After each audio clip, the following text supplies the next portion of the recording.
Hey, I'm Luis. And I'm Luis.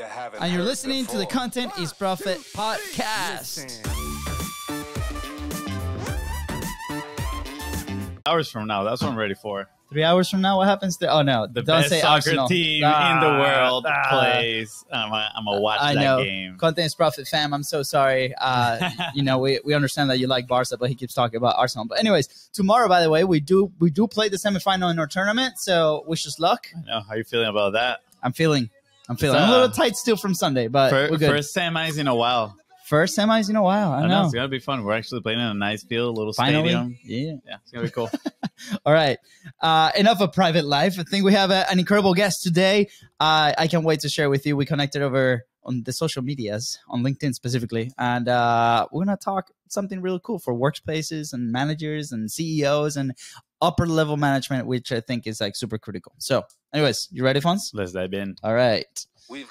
Hey, I'm Luis. And this is Luis. And welcome to the Content is Profit podcast. And here you're going to get the insights, accountability, and drive to create consistently and increase revenue. You'll hear from top entrepreneurs, creators, and anything and everything you need to know about content. All this while having a good time. The goal of this podcast is simple: entertain, educate, and turn your content into profit. Let's go. You know is interview time.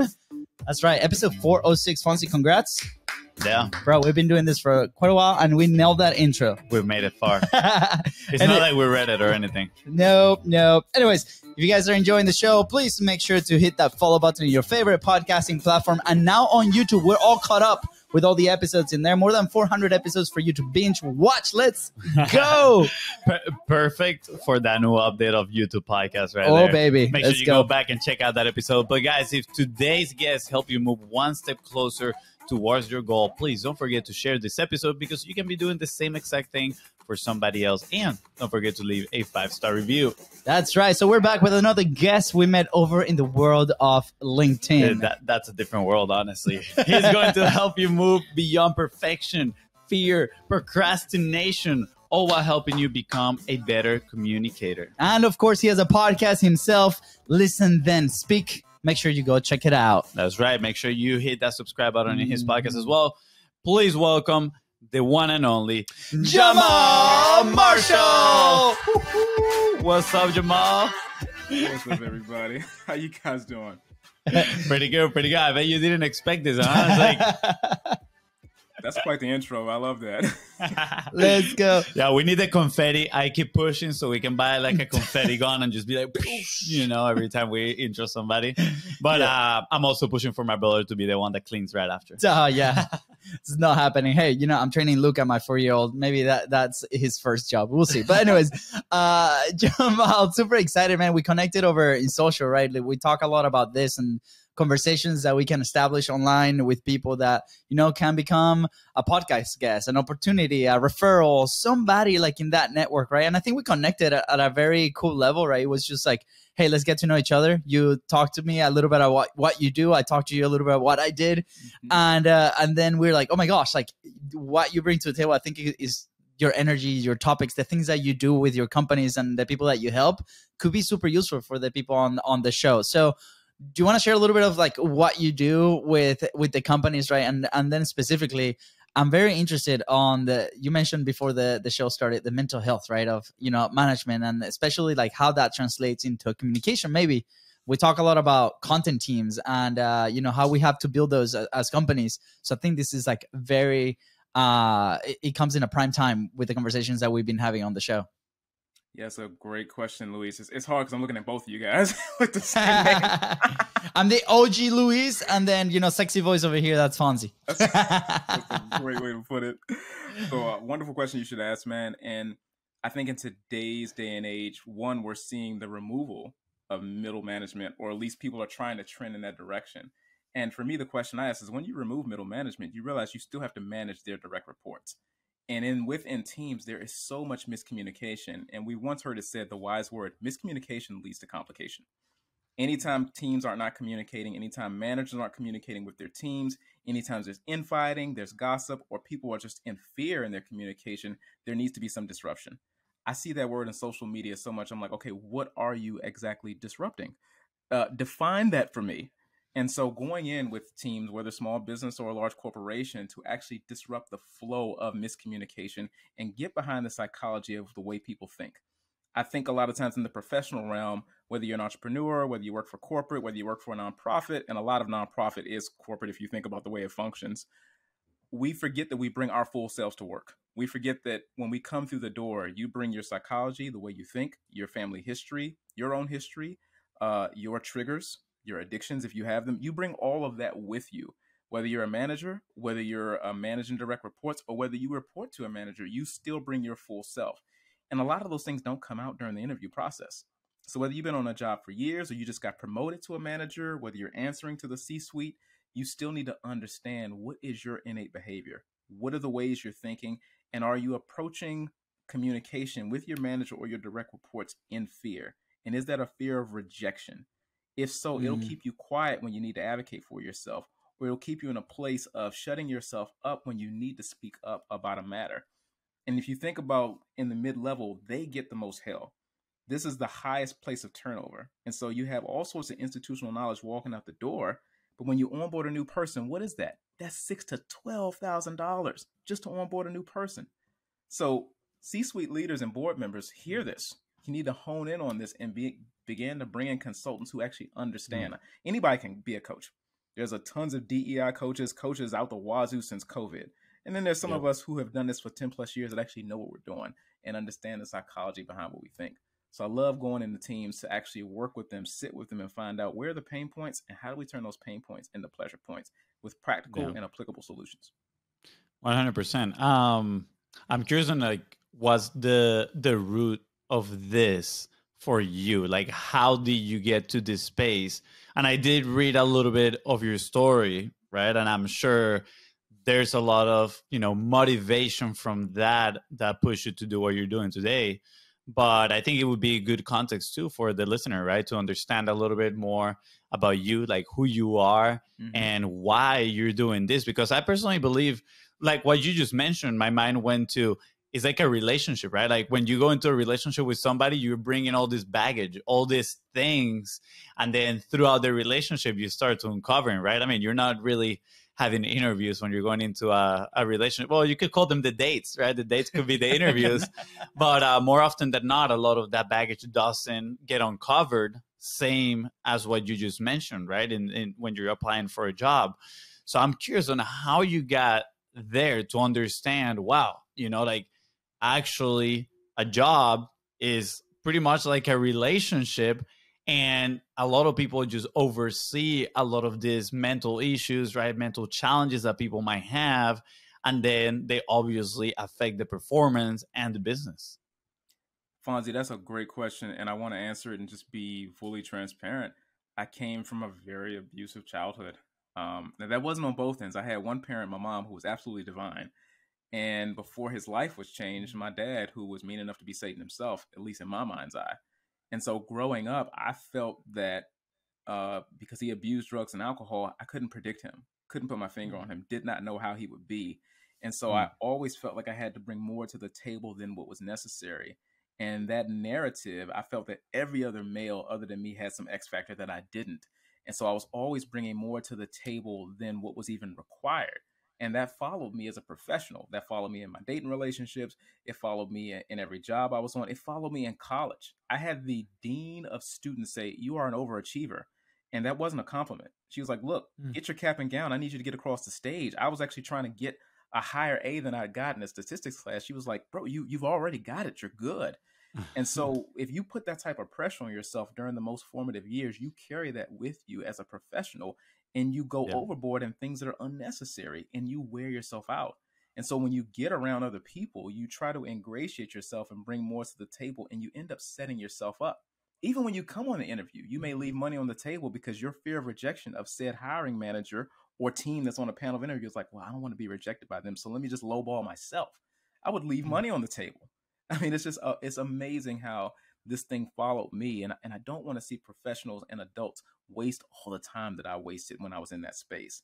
And so when I talk about like how COVID has hatched so many coaches out the wazoo, it's like, what is your why behind this? Like, why are you doing this? Okay, you got your certification, you took your 3-4 months, whatever like that, and you got it. But is this something that is not just a point of passion for you, but a pain point that you've lived?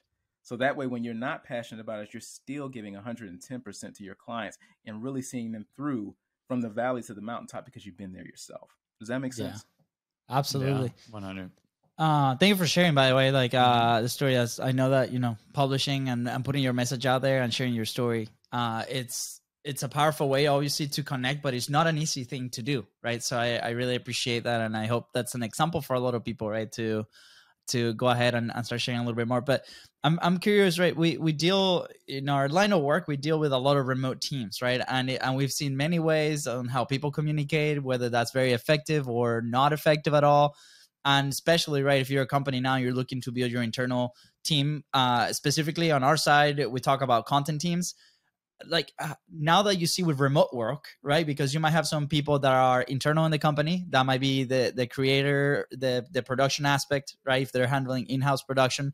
But then there's a lot of contractors outside that might touch that content, right? Or that product that you're putting out there. What are some good practices that companies can start implementing today, for example, to start managing those relationships a little bit better? Some of the issues that we see have been, you know, the type of work that we do is very visual, right? So appropriate descriptions, right? There's a lot of questions that need to be asked so we can get to the bottom of the thing that our clients want or the people that we help want, right? So what are some things that a company can do if they already have that internal team or they're looking to, you know, hire that remote team in order to have their ducks in a row, I guess? I'm going to use a P word that goes against everything corporate, and that's patience. Have the patience to actually vet who you're onboarding, get to know them. Before we got on here, we talked about that dating relationship that you're establishing. Yeah. You're kind of figuring, you're feeling that person out. And a lot of times I think we do a background check, but many times we don't take the time to invest in a psychological assessment of who that person is. Because if you think about it, our work, quote unquote, whether you're an entrepreneur, whether you're a career person, is an average of 48 or 38 to 40 hours. Sometimes we spend more than 40 hours in these places. And so you're expending a lot of emotional, visual, and brain energy in these places. So who you are and what you are will come out. And so during that process, I would say for hiring managers, for content teams, really try to vet and get to know that person. And I know in the recruiting realm, there's a lot of impatience, especially for clients. It's like, man, I need this job now. Or people in talent acquisition, like, I need to staff this right now. But you want to take the time to actually get to know who this is. Can you build communication? Can you build rapport? Can you build camaraderie with this person? And does your psychology match theirs? In a sense, everything's not going to be a perfect match. As you guys know, my faith is important to me. Some people are designed in your life to grow you, to mature you. And so you're not going to have that perfect person. And a lot of times, even if you come from a cultural standpoint, sometimes we just want to be around people who walk, talk, look, and act like us. You're definitely not going to grow if you're just surrounded by people who look like you, who sound like you. But at the same time, examine who's in front of you further, because sometimes our own prejudices, the fact that we just may like the way a person looks, it's like we bring them on. And it's like, man, this is the worst hire I ever had. So I would say patiently take the time to vet who you're onboarding. Covey, it's one of the books that I work through with clients, 7 Habits of Highly Effective People. Stephen Covey says, begin with the end in mind. And I know in our work and our teams, especially when things are fast paced and there's a project on hand, sometimes like, I don't have time to think about that. You'll wish you had time, and you'll wish you made time so you don't lose time when you brought the wrong person on. Yeah, absolutely. I mean, sometimes hiring the wrong person is, I mean, I will actually argue more often than not is more expensive, right, than being patient and hiring the right person. And, you know, as you're mentioning this, I'm curious because I do know of some organizations that they might use like the DISC assessment, right? Or like Enneagrams, like all this type of assessment to determine what type of person, you know, they're hiring. I'm just curious on what's your opinion on those. Do you use those as well? Do you lean into some of those type of assessments when trying to, you know, uncover some of, we have a client that he calls this kind of like their trash from their past, right? And I really like that term. So it's like, do you use some of these assessments to uncover some of this trash, right? That then they gotta deal with, or maybe do you have a specific kind of like flow that you use, a specific framework methodology of your own that you implement in this kind of like 8 weeks and, you know, private consultancies that you do? Yeah, when I'm working privately with a client one-on-one, I go through a pretty lengthy consultation with them just to kind of figure out, who is this person in front of me? Yeah. What is the psychology behind what they think? What are their pain points? What have they tried before me? Obviously, as someone who is a counselor, consultant, I'm not the first stop that they've had. And I'm going to say this probably hurts some feelings because I know you guys are in marketing. They've tried BetterHelp, and then they found out, okay, Jamal's a lot better because I'm going to give you the biggest bang for my buck. I don't just get paid on some direct deposit just for an hour with you. Like, I'm really trying to dig into the weeds of the psychology behind your past, your present, and let's see where we can go with your future. Let's get you some measurable, specific results. And so Enneagram and DISC, I think, are good, but they can also be subjective. You got to think the person who's taking the test, sometimes they put down things they think you want to see and they think you want to hear. So I think during that interview, I've been counseling 10 plus years.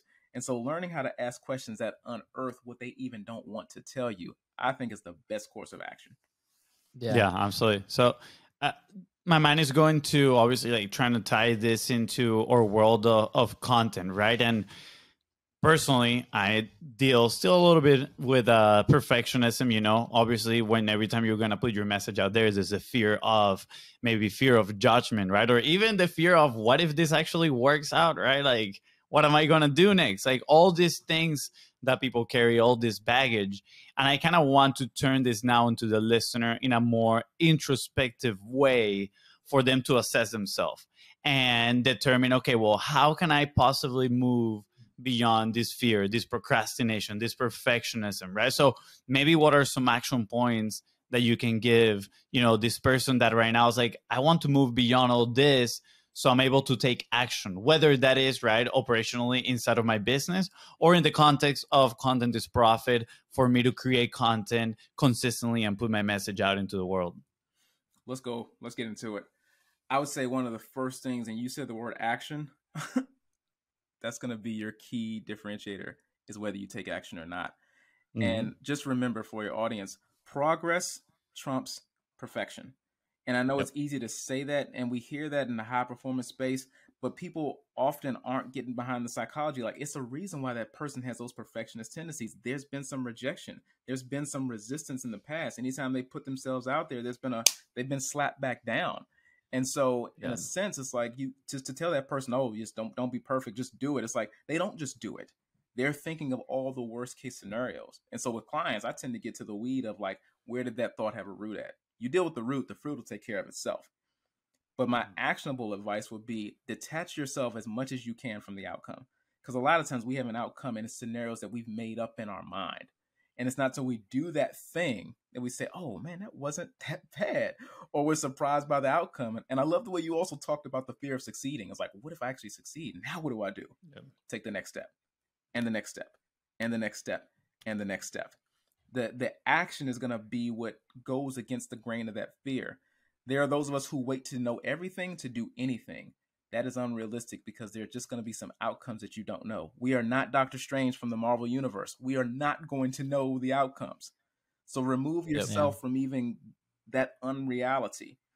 And I mean, there's actually help for people who live in that unreality because many of us do.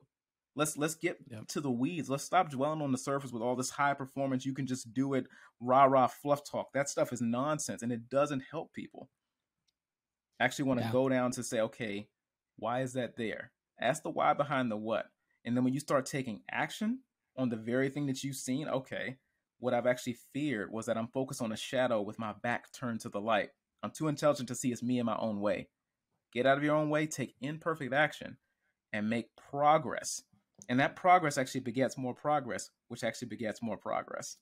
Yeah. I want to let you ask the question. I know you Hug the mic have something section by FONZI here. But I want to share. I want to share a quote that I heard earlier today that I think it really relates to what you said, right? And the quote goes by: "Sometimes you can't believe your way into acting. You have to act your way into believing." Right? And I think that is key because a lot of times what you were saying, right, like you have all these images of the future and like that is just causing anxiety and stopping you in the tracks, right? Like trying to think the what if is just anxiety.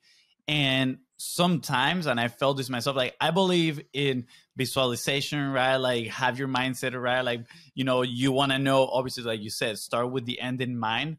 But I feel like sometimes when people just dwell too much in that space of trying to live for what they want in the future all the time, right? Like visualization, they are creating anxiety to an extent, and then that stop them in the tracks and don't take action. So rather, I like what you're saying, is like sometimes, like just take action and then see what is the next step and then reassess and go from there. Obviously you have your goal in mind, but yeah, just I thought that the timing was perfect. I heard this literally this morning, and then you're talking about this. I was like, again, the universe putting it right there in front of us.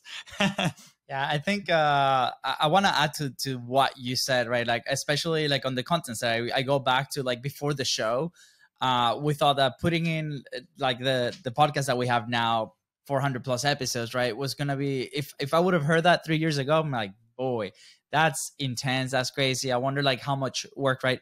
And the first thing that we focused on after the first Phil podcast was like, hey, can we record one episode this week, right? And then we recorded the first episode and we're like, that wasn't that bad. We're already set up. Let's do the second episode. And then the third episode, we ended up recording 3 episodes the same day.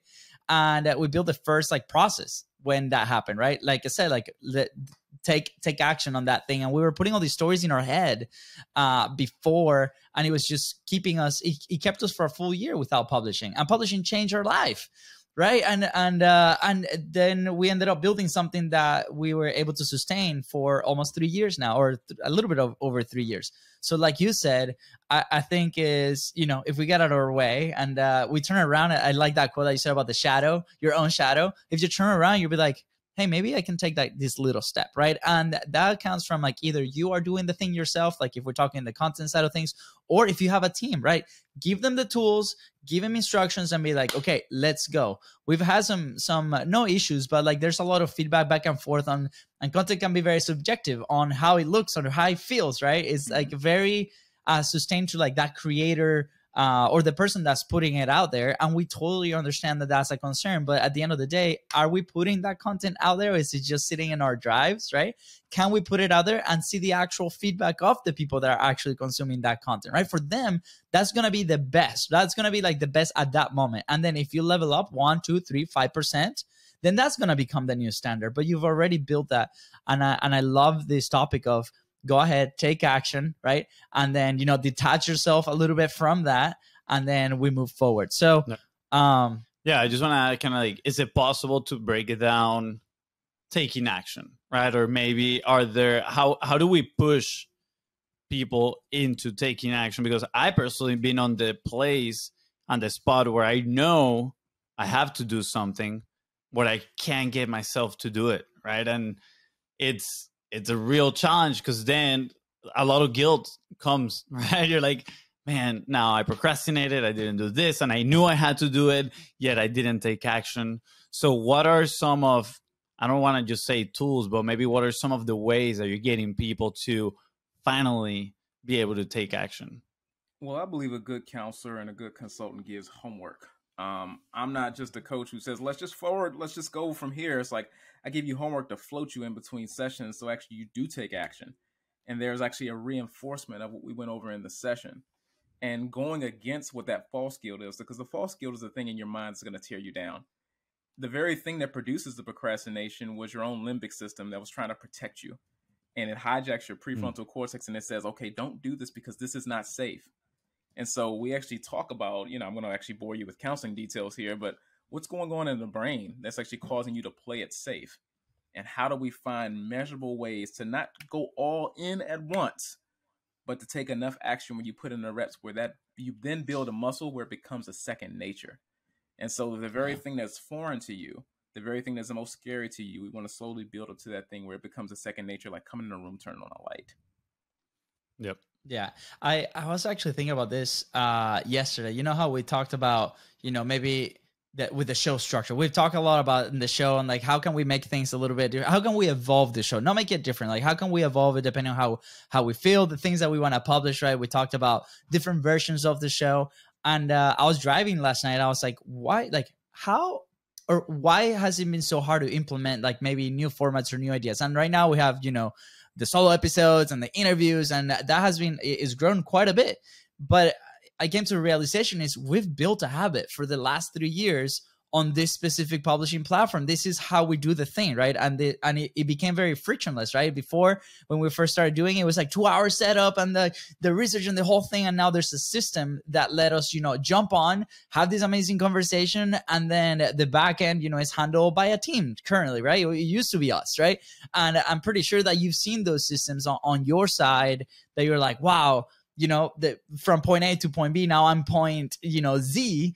And, but you get to a point to where, okay, how do you actually differentiate it? Should we evolve? Should we, play with it a little bit? How do companies, right, or teams handle that moment, right? Like, and I'm not saying, right, for the audience, just so you know, like, we know that you love the format. We're not going to change it.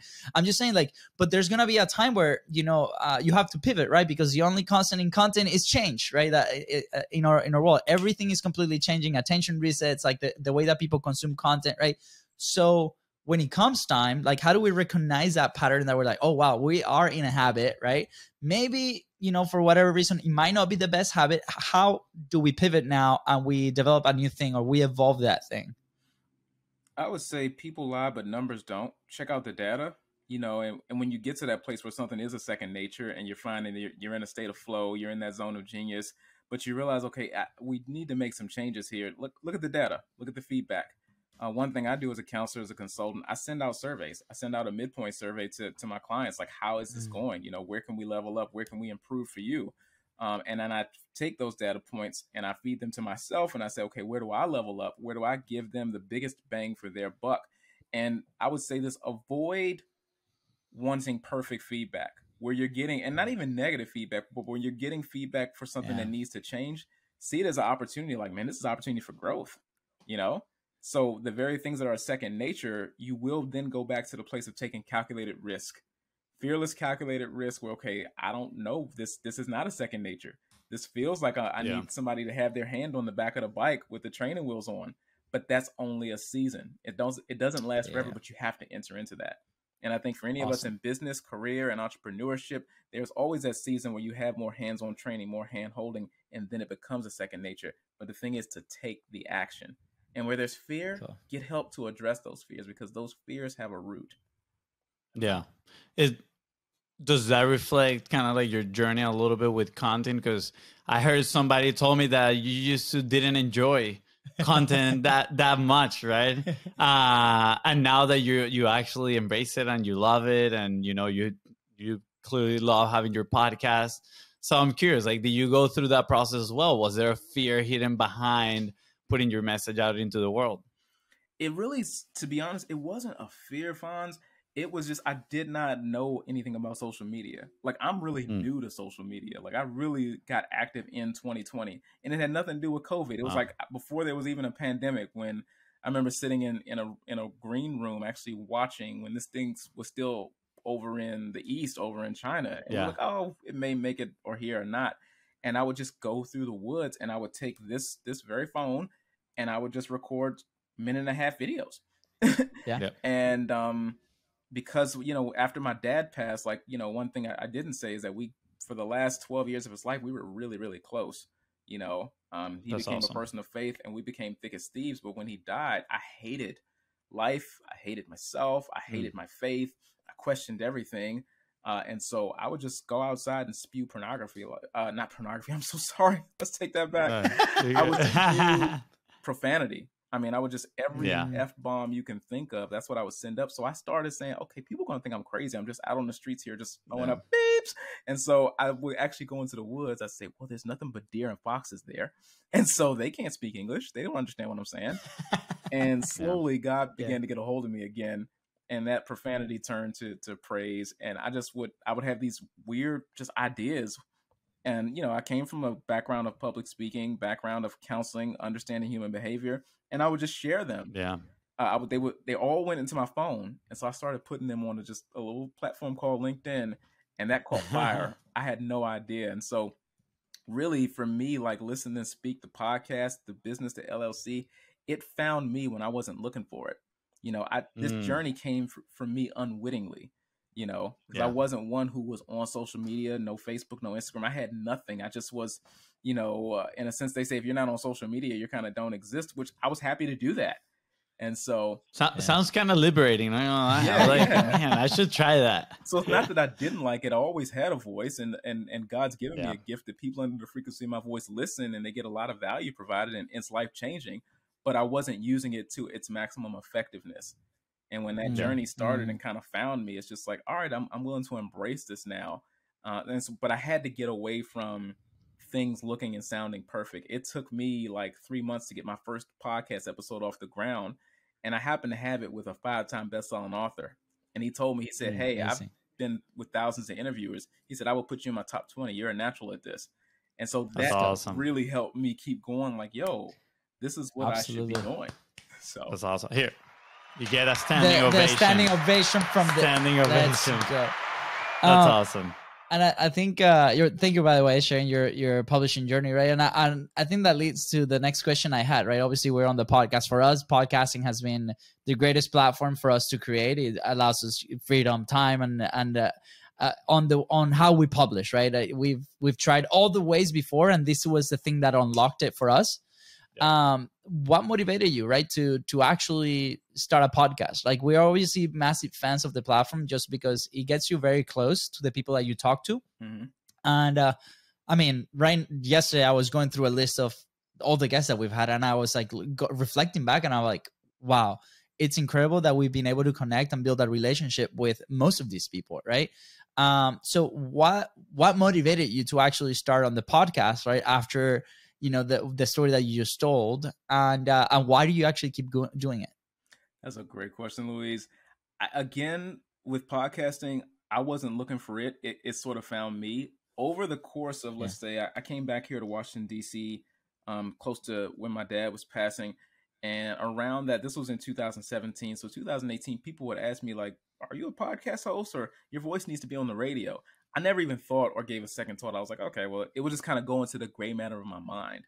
And then when I started posting these videos, it was around the time when we had the pandemic. It was before that, but then when we had the pandemic, and then we had here in the States, the death of George Floyd, which was a cultural pandemic, and you really got to see where the world was with this. I wanted to speak to that with balance. And so I wasn't even talking about mental health. I was just talking about, it was so many, this is super conservative, this is super liberal. And I was like, well, I'm neither. I think there's a balance of we can think for ourselves and kind of break up the noise. So when everyone was singing soprano, I came in with a tenor note and said, I want to say something different. And so the Safety Justice League, which was a panel of 3 guys and 1 girl, they were the first people that said, we want to interview you on our podcast.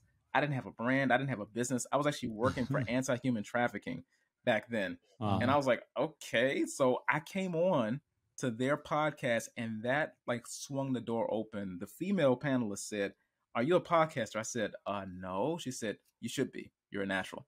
And so that is what opened the door and for me to become a podcaster. And I still was like, okay, well, that's really nice. A group, a web team called Launch Kits, they contacted me and they said, hey, we have a domain for you. Do whatever you want with it. It was initially in its inception supposed to be like a social justice domain. I said, I don't think I want to carry that every day. That's pretty heavy. But I said, I can speak to it and I can make it what I want. And so that's how Listen Then Speak was born. It went through a first iteration, and then it was born to be something for mental health, entrepreneurship, career, faith, and all those intersectionalities. And so that is kind of how my journey, it found me. And so awesome. Even this laptop I'm on, this very Apple laptop, they actually they sent me $2,000 and said, hey, get yourself a laptop.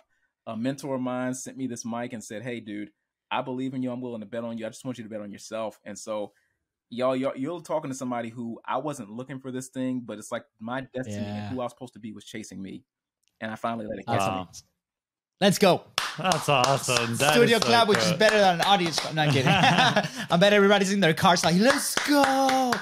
I'm so excited. That's a great story, man. That is so cool. We just get like super inspired when people, listen to that feedback and put their message out there. I remember we ran a 45 live challenge a while back, and we had about 100 people that were like itching to go out and put their message out there, right? And the whole idea was like, hey, let's remove all friction of all the excuses, right? That's the friction is the word for excuses, right?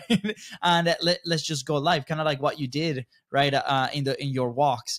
And it was just really inspiring to see people actually like coming alive, right? And you see people that maybe that was the right channel for them, maybe that there's not. But when you find your right channel where you feel comfortable, you understand, you know, you start exploring and understanding yourself, because there's a process that happens when you put your thoughts from your head all the way out. And there's something wonderful that happens. It's super inspiring, man. And I want to, you know, commend you and congratulate you for that. And obviously, you know, we're big fans now. So keep going, man. Don't stop. And we're gonna leave the link right below, obviously in the description, so people can go check out your show as well. And then as we wrap up, where will you be if you didn't publish? If I didn't publish, I would still be, and nothing against anti-human trafficking. It's a very worthy work, and I think it is so important if you have any extra money that you donate to that, because there's still a lot of human slavery in the world today. It's a wonderful passion, but it's not my passion, and it's not what I'm born for. It's not what I'm here on earth for. I would still be working as a global lead for HR managers and anti-human trafficking if I wasn't publishing, and I would be doing something I didn't want to do, but something I thought I had to do. Now I get to do what I love to do. That's awesome.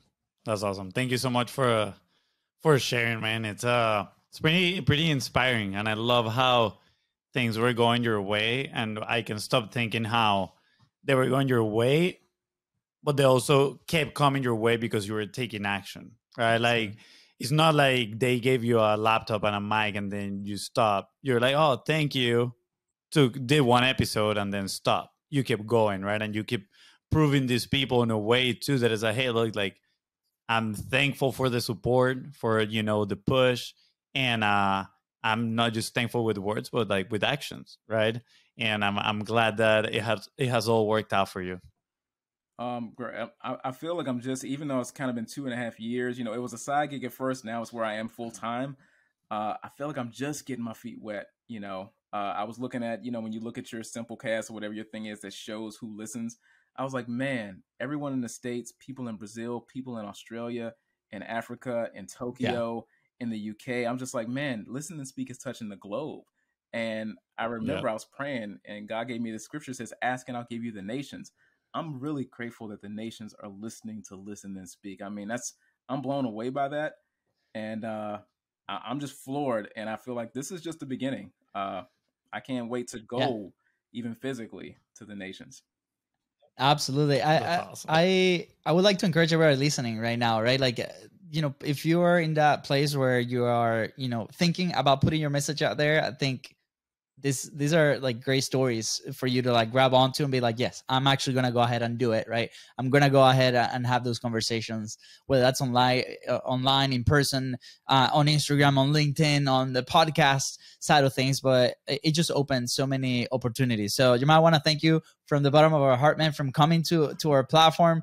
I still need to go and book a time for your show. I'm so excited. I'm going to be like, oh my gosh, what can I learn from the way that you interview people? Because you're so good. Man, is there anything else you want to add before we head out?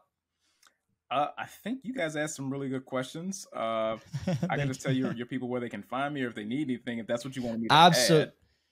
Yes, absolutely. You did mention, right? We talked a little bit at the beginning, but you do have a 12-week program and also an 8-week intensive. So we're obviously going to put those links right below. So make sure you send them to me if you haven't already. But how can people find you apart from that? Or if they want to reach out to you, if they want to chat with you on social?